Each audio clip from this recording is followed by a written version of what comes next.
अध्यक्ष महोदय, मैं उस क्षेत्र से आता हूं जहां पे देश में सर्वाधिक भूमि अधिग्रहण हुआ है।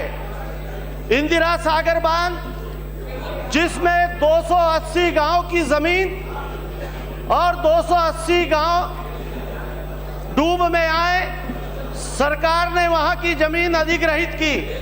ओंकारेश्वर बांध, जिसमें 37 गांव डूब में आए, वहां के किसानों ने राष्ट्र के हित में, प्रदेश के हित में अपनी जमीनें दी और सरकार ने जो मुआवजा दिया वो मुआवजा लेकर आज मेरे खंडवा लोकसभा क्षेत्र की हालत बदल चुकी है। अध्यक्ष महोदय, पहले मेरे यहाँ के किसान के बच्चे शहरों में मजदूरी करने जाते थे, सिक्योरिटी गार्ड बनकर वहां पर काम करते थे। आज लाखों एकड़ जमीन मेरे यहाँ की सिंचित हुई है, वो सब लौट के आए हैं और अपने जमीन में, सिंचित जमीन में अपने परिवार के साथ वहां पर फसल पैदा करके राष्ट्र के लिए, अपने परिवार के लिए वहां पर काम कर रहे हैं। अध्यक्ष महोदय, मेरे मध्य प्रदेश में पहले 7.5 लाख हेक्टेयर जमीन सिंचित होती थी। शिवराज सिंह चौहान जब मुख्यमंत्री बने, सुनिए आप, शिवराज सिंह चौहान जब मुख्यमंत्री बने, आज वादों के लिए मेरे प्रदेश में जमीन अधिग्रहित हुई, किसानों ने खुशी खुशी जमीन दी। आज 30 लाख हेक्टेयर धरती मेरे मध्य प्रदेश में सिंचित हो रही है और पंजाब और हरियाणा को भी हमारे मध्य प्रदेश ने उत्पादन में पीछे छोड़ दिया है। आज मध्य प्रदेश में राष्ट्रीय राजमार्ग बन रहे, स्टेट हाईवेज बन रहे, विकास के लिए तो धरती चाहिए।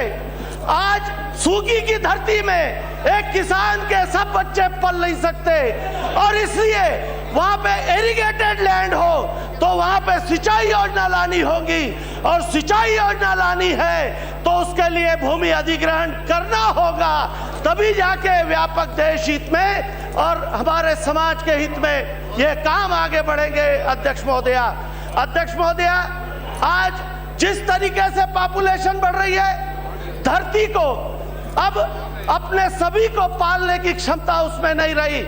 यहाँ पे महाराष्ट्र का उदाहरण आंखों के सामने है। विदर्भ में जहाँ सबसे ज्यादा आत्महत्याएं हुई, उसके पीछे कारण यह है कि वहां पे इरिगेटेड लैंड नहीं है, सूखी जमीन है और उसके कारण विदर्भ के लोग, वहां के किसान खेती में घाटे में है। जहां पे इरिगेशन होता है वहां पे किसान की तरक्की होती है। और आज ये उद्योगों की बात कर रहे हैं, हम आज पूरे हिंदुस्तान का आंकड़ा निकाल ले अध्यक्ष महोदय, तो अभी तक हिंदुस्तान में जितनी जमीन अधिग्रहित हुई होगी उसमें उद्योगों के लिए ज्यादा से ज्यादा 10% या 20% हुई होगी। ज्यादातर जमीन तो इरिगेशन स्कीम्स के लिए, राष्ट्रीय राजमार्गों के लिए, बिजली के कारखानों के लिए। यदि बिजली नहीं बनेगी तो किसान सिंचाई कहां से करेगा? हम किसानों के हित की बात करने के लिए खड़े हुए।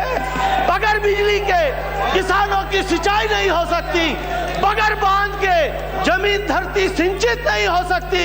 इसलिए ये जो बिल आया है, जिन किसानों की जमीन लेंगी सरकार 4 गुना ज्यादा आज के बाजार भाव से, यदि किसान को 4 गुना ज्यादा दाम मिलेगा तो वो खुशी खुशी जमीन सरकार को देगा और उसमें भी कोर्ट में जाने का प्रावधान रखा हुआ है। किसान यदि चाहे तो कोर्ट में जा सकता है, उसमें कहीं रुकावट नहीं है। दूसरा जो शंका इन्होंने बताई थी, प्राइवेट हॉस्पिटल के लिए और प्राइवेट एजुकेशन संस्थाओं के लिए जमीन का अधिग्रहण नहीं किया जाएगा, रियल एस्टेट के लिए भी जमीन का अधिग्रहण नहीं किया जाएगा। इतनी स्पष्टता के साथ ये जब सारी बातें रखी है, ये किसान का नाम ले रहे हैं, लेकिन किसानों के सबसे बड़े दुश्मन यदि यहाँ कोई है तो इधर सामने बैठे हुए लोग हैं। ये नहीं चाहते कि यहाँ पर जो नॉन इरिगेटेड लैंड है वो सिंचित हो, किसानों के दरवाजे खुशहाली पहुंचे। उस धरती में किसान इरिगेटेड लैंड के भरोसे बहु फसलें ले सके, ज्यादा से ज्यादा उत्पादन कर सके, कमर्शियल क्रॉप्स ले सके, ये सब यदि किसान को चाहिए तो उसके धरती को पानी चाहिए, और धरती को पानी चाहिए तो सिंचाई योजनाओं के लिए जमीन भी चाहिए। यदि इंफ्रास्ट्रक्चर डेवलप नहीं होगा तो दुनिया के दौड़ में हिंदुस्तान पिछड़ जाएगा। आज हम चाइना से बराबरी की बात कर रहे हैं अध्यक्ष महोदया। चाइना से बराबरी ऐसे होगी, यदि हम चाइना के बराबर आके खड़े होना चाहते तो राष्ट्र हित में रोड भी बनाने होंगे, रेलवे लाइनें डालनी होगी, कारखाने भी खड़े करने होंगे, और जो इंडस्ट्रीज लगेंगी इसमें प्रावधान है कि जो प्रोजेक्ट के लिए जमीन ली जाएगी, वहां का किसान यदि भूमिहीन हो रहा है और वो किसान यदि जमीन पर ही आश्रित है तो यह क्लास किया गया है कि उसके परिवार के एक व्यक्ति को उस प्रोजेक्ट में नौकरी दी जाएंगी। यह सबसे बड़ा उस किसान के लिए बेनिफिट का काम है।